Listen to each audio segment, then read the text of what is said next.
Hi folks, Adrian here from Life in the Man Cave. I'm going to do a video diary on some renovation work I'm doing. Thought maybe one or two of you might be interested.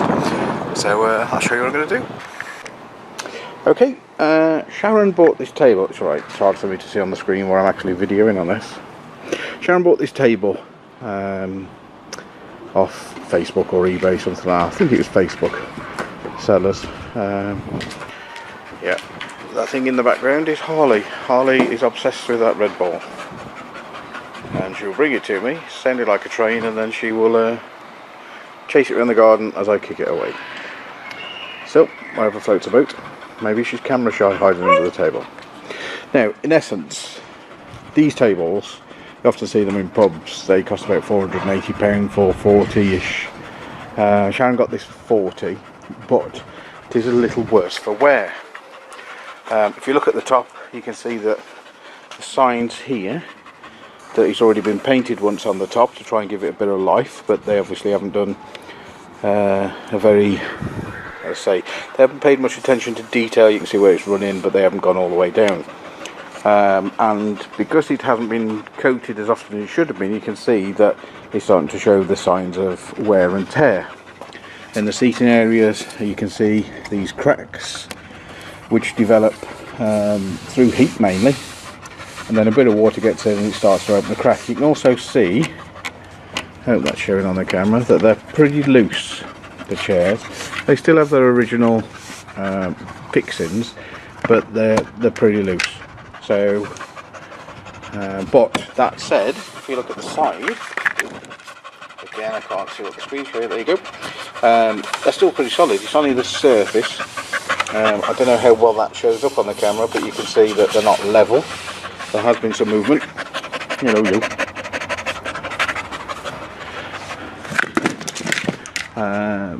So they all need attention, as does the tabletop. Now, I intend to paint this with external paint, but if I show you underneath as to why we decided to go for it, looking underneath the table, you can see that it's still in very good condition.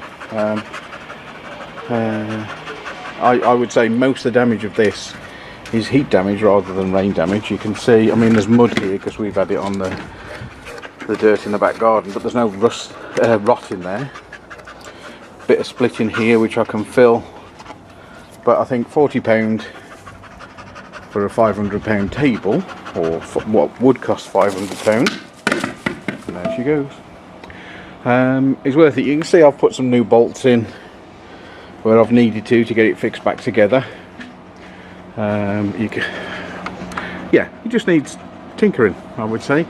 Bit of time, bit of love, and this will come back together, and we'll have a table that'll last us a few years. So, first thing I'm going to do is get my belt sander and basically do the top. If I do the tops of the seats where I need to, I'll go around the edges.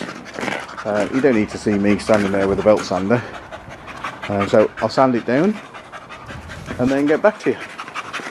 Okay, I've stopped part way through, primarily because my belt's broke and I need to put another one on it out the box. You can see I've sanded the top now and one of the seats. On closer inspection, I mean, this one was quite bad. I think that's why my belt's broke, because I don't know how well it'll show up on the camera, but this is considerably higher than this.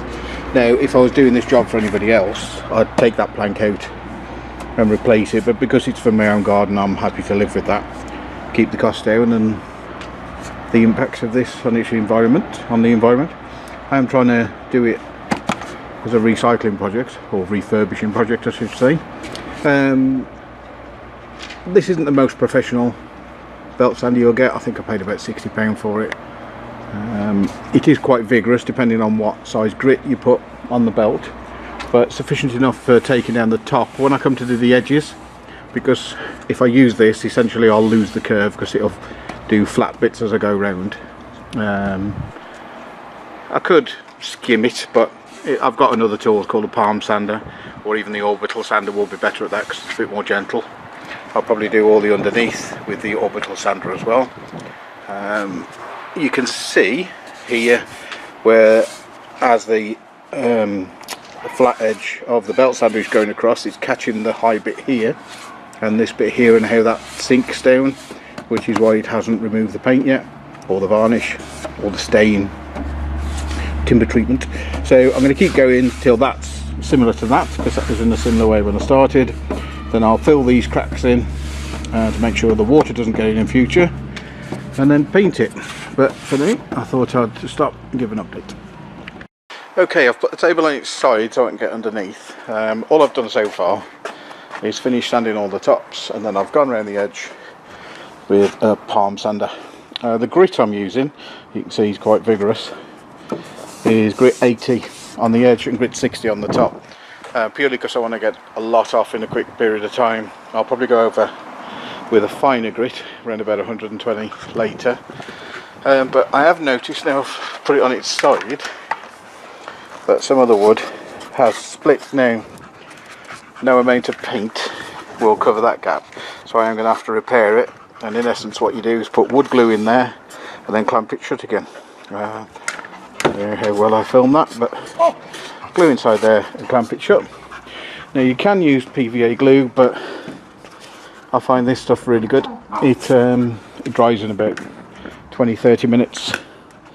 Well, dries to the point you can use it in 20-30 minutes, but I'll leave the clamp on as long as I can to hold it in place. And now I'm just going to lightly sand all this so that when I paint it, because it's fairly smooth, so that when I sand it, it's going to have a key to hold on to.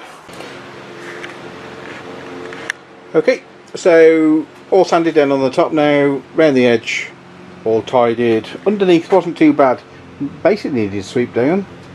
I've washed off most of the dirt. There's still a bit there which I'm going to have to get to, but the reason I've brought it into the garage now is because I'm going to fill it, let that set overnight, and then paint it tomorrow. And I didn't want to leave the exposed wood out to the elements, because they are changeable this time of year. For filling purposes, wood filler, I've gone for a name because they're a bit more reliable. They've got something to lose if they make a product that's no good. Make sure you get one that can be used. I don't know if that's focusing. That says inside and out, because this is going outside. That's what I need. I'm using wood filler rather than filler because it's a bit more flexible when the wood moves. Morning, Pooch. Harley's ready to start the day. This is the next day, folks. Worked up until about 9 o'clock last night filling the gaps. You can see, I don't know how well this will show up on the camera, you can see how the filler goes in to the gaps, making them smooth, basically, stopping any water getting in. That's what we're trying to do, keep the weather out. Now you'll also notice that although I do use these decorating knives to scrape out, you know, basically you put the bead on and scrape it through, push it in as much as you can with these, flexing it, keeping it smooth like that, to fill it up. Same on the chair.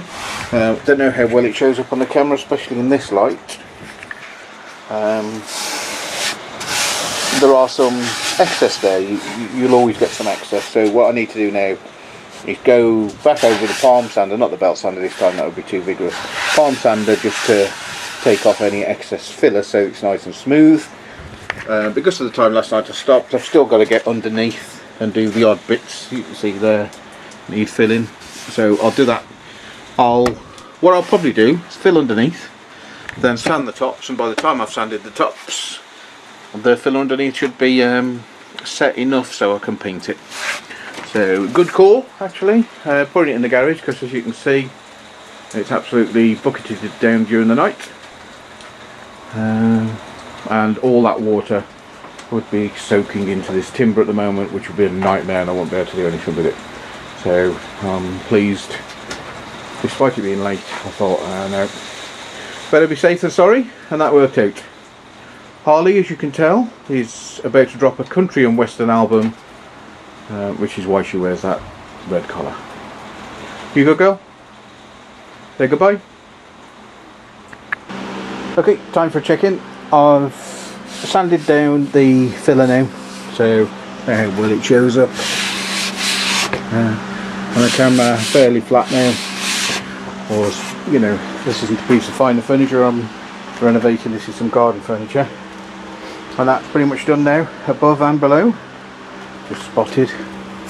I know it looks worse, but doesn't feel too bad. I might still go over it like underneath there. You can see there, filled it in. So on for the paint now. I'm going to undercoat it first because I want it to last a while. And the paint I intend to make or use is Trade Acrylic Primed Undercoat. Primer undercoat, difference between the two: if it's going on bare wood you need primer. If it's going on a surface that has already been primed, then you need undercoat, and this does the job of both. And then I'll go over with the top coat of the external oh come on brain, yeah, the top coat. So yep, I'll get on with that. Back soon. You can see the undercoat stroke primer is finished.